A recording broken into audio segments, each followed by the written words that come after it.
certainly very interesting to know, and you can see how huge that competitor has become in the meanwhile while I have just set up my small little business over there.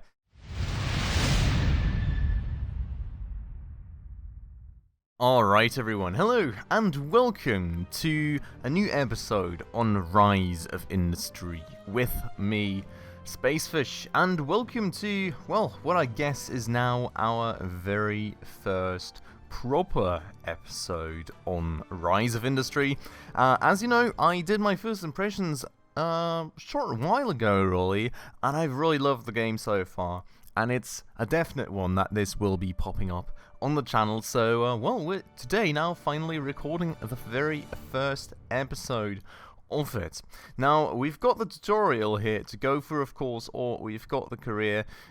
I would really like to go for the career, but then on the other hand side, we could probably use a little bit of a tutorial. So I will make sure to have a quick peek into this. And, well, then probably going to do it together with you all. If not, and I decide that it's not all too interesting, we'll just skip over to starting the career.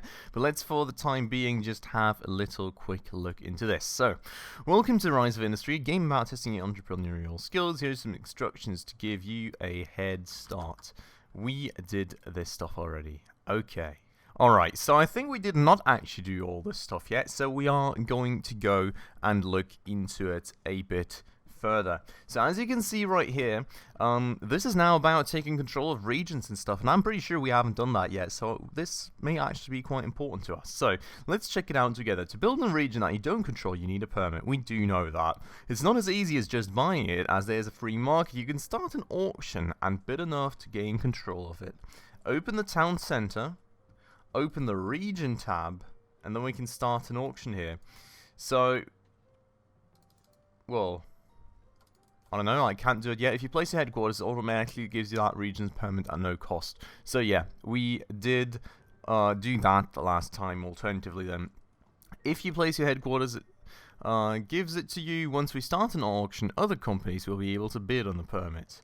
Let's start an auction and keep bidding until your competitors give up, allowing you to earn ownership of that region. Be careful though, not to run out of money. Let's do that. And here we are then, permit auction. That's like 3 days left on it, right? And starting bid, and we need to increase. Okay. To 100%. 20%, they'll bid more, we will bid more, so yeah. Just an auction. Okay. So now we close, and now we have the control of this region, I guess. So if you scan the map a little, you can find other companies on the map. They have the same abilities we do, and are trying to do the same thing you're doing, so be careful.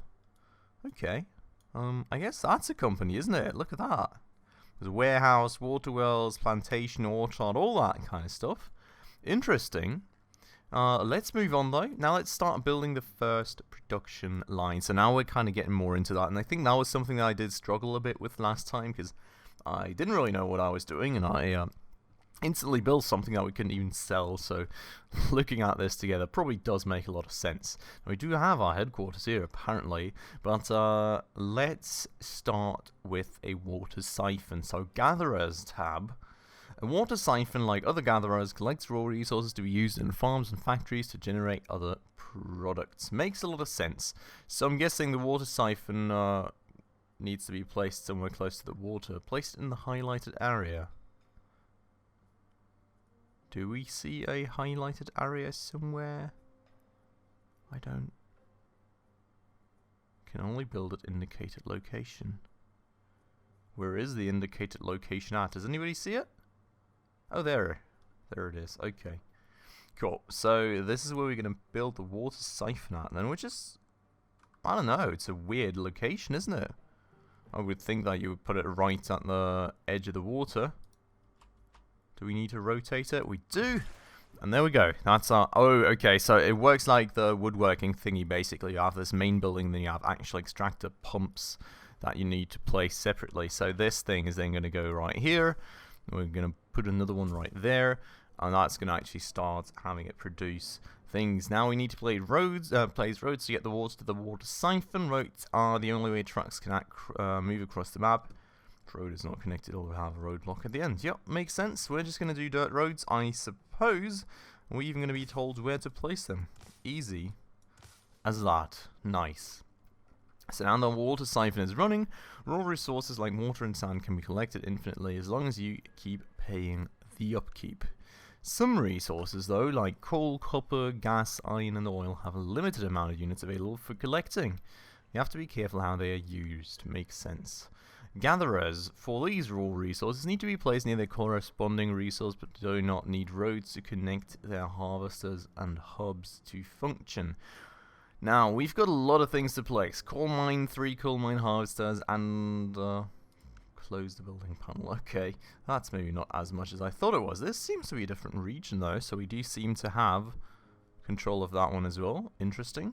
But we want to place a coal mine out here apparently, and then we're gonna... Okay, we've got the coal right there. Nicely illustrated by some coal chunks, and then we can just place a few harvesters right there. Don't need to connect them, and then we just close the thing and can be happy, and it's now connected and doing things for us. Okay, now we want a lumberyard. Lumberyard harvesters have an area of effect. I mean, we saw that the last time, if you remember. Lumberyard was actually what I ended up going for. It will select up to 4 trees closest to them for exclusive use. 4 trees? Huh. Okay, for each tree reserved, it'll increase its production rate by 25%.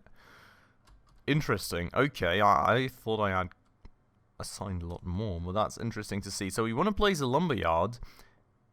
Can only be placed at indicated location, wherever the indicated location is at again. It's, there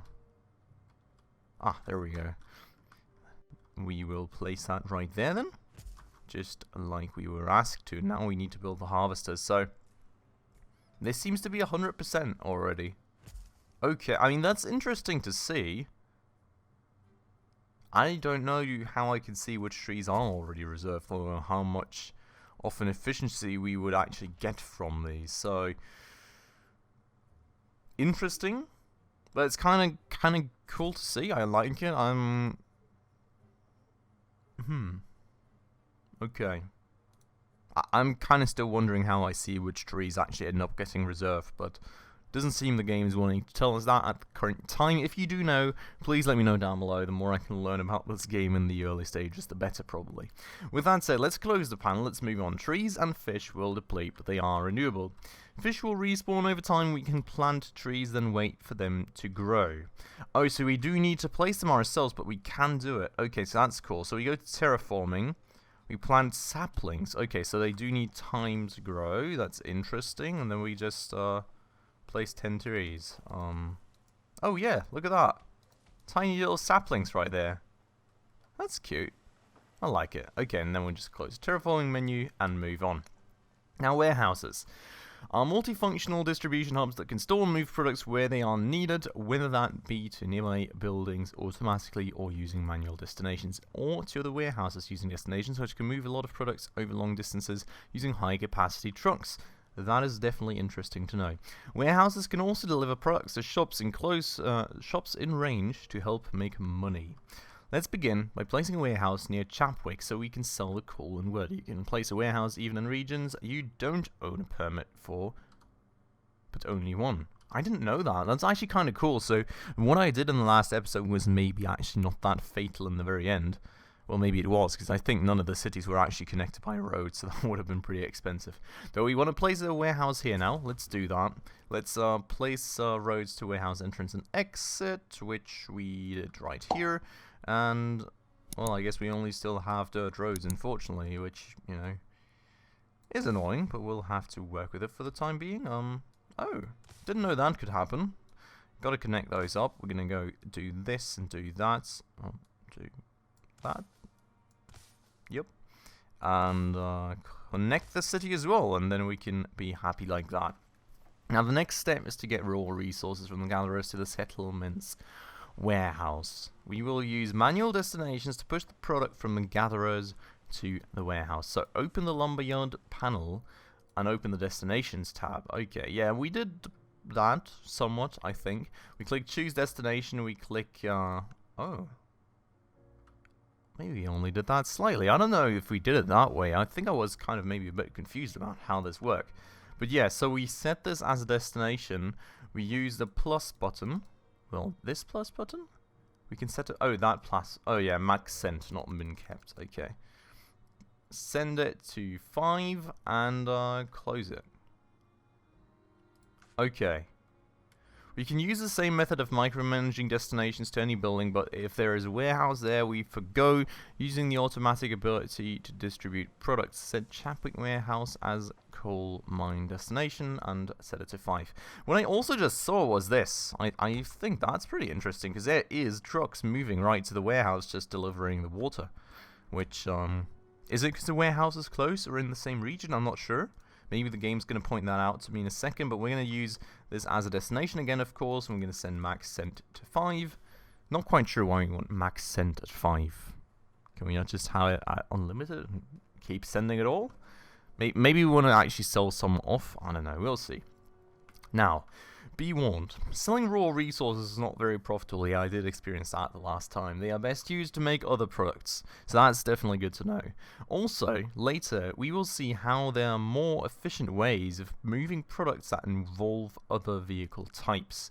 Before we move on, let's talk about the hold until full button. This feature will hold your vehicles back until their individual storage is full.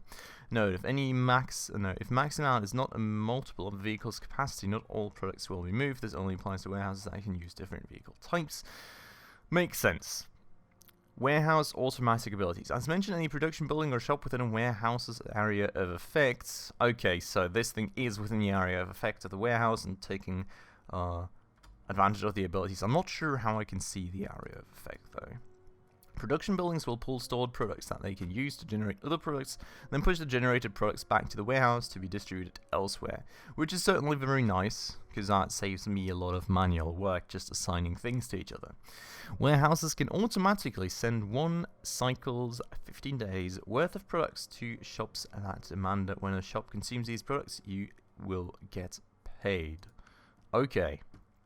Now, if a building is utilizing warehouse automatic abilities, we can change how many cycles are sent to the warehouse. A cycle is how long a producer takes to make something. Open water siphon, open destinations tab, and yeah, you can see the automatic thing here. And now we can send the set the cycles.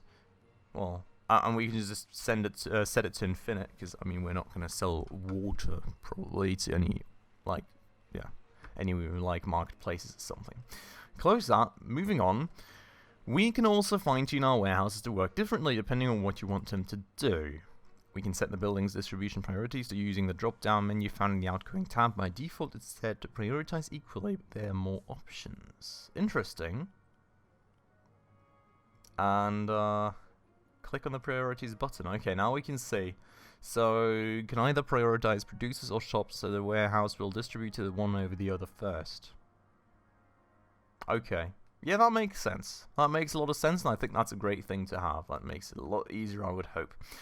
Or, we can set the warehouse to forego sending any products to buildings or shops and focus purely on the other. There's also an option to distribute nothing at all, whatever works for you. Click on the priorities button to close it.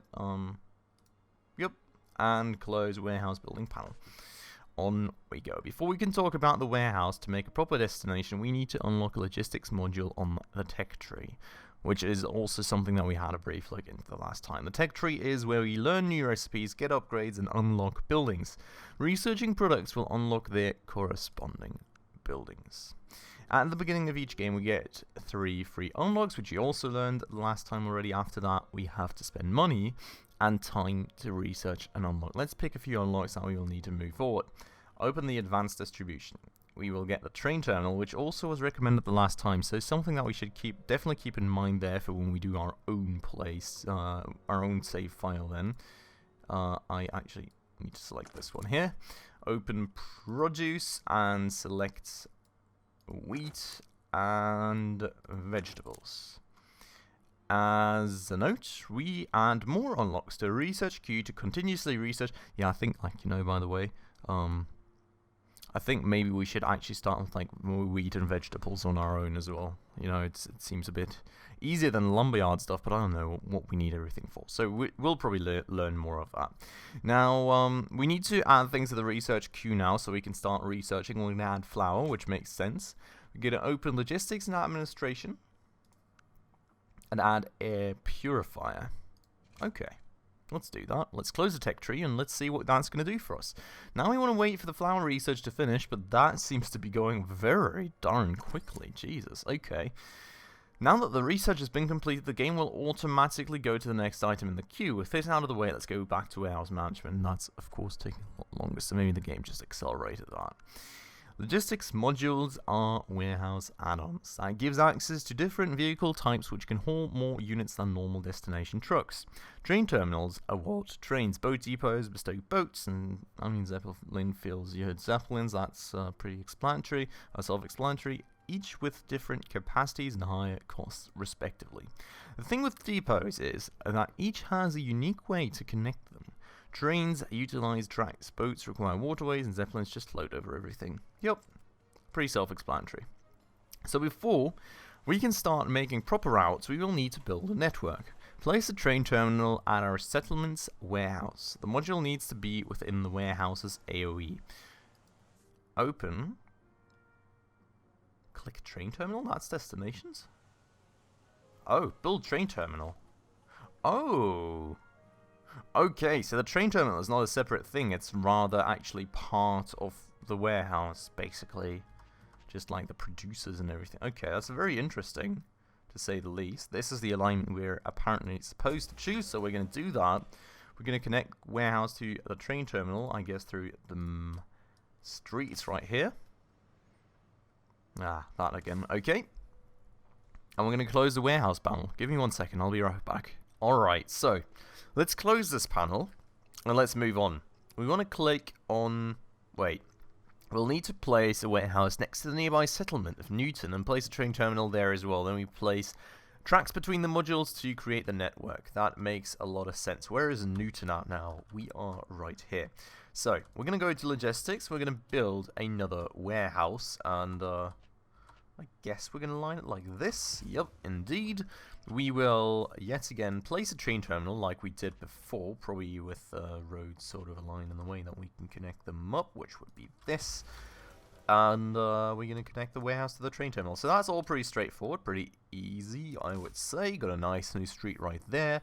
And once again, we've got a roadblock right there because I can't click. Now...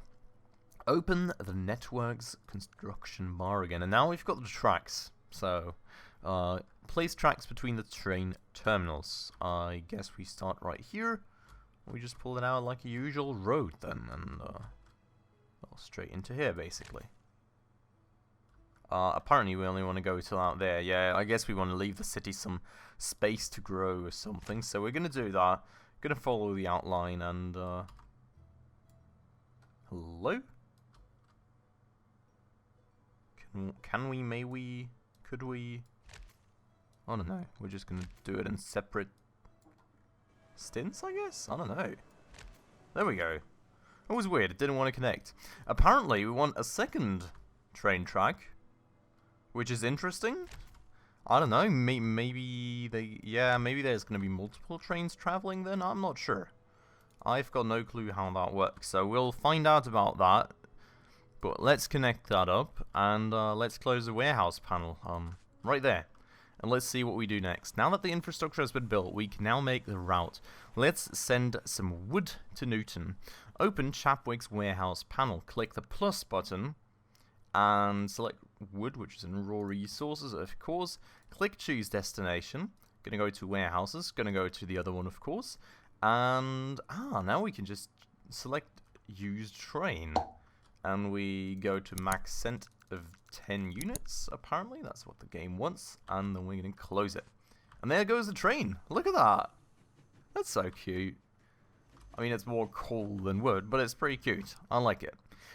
And it's way faster than trucks, by the way, so that's definitely very good. Now, with our wood coming to the Newton warehouse, it can send it to the Newton hardware store automatically, as it's in its radius and make us more money. Now we need to kick it up a notch. Indeed we do. Our water siphon has been producing a lot of water for us, but we haven't used it at all. We can change that by using a farm, specifically the crop farm. So, we're going to do that now. Open the Farms tab and go for a crop farm. That's the plan. We're going to place it in the highlighted area, and we are, of course, going to have to place some fields that it can use to harvest from. Now, apparently we close that again right away, and we probably connect it up with a road. Indeed we do. Oh, apparently it wants to place it there for whatever reason. That's pretty weird. Maybe just to keep traffic down, I don't know. Our crop farm is ready to produce something. If we check the farmer's market, we can see vegetables have a higher value than wheat, so let's set our crops farm's production to vegetables. First things first, we check, and potatoes. Where are vegetables even at? Yes, okay. We will set it to wheat though, so let's do. There are no vegetables in here. I'm confused, but okay.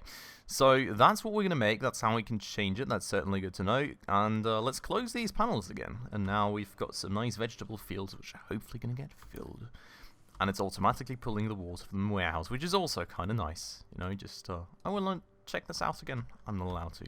Okay, congratulations. We now have a working vegetable production line.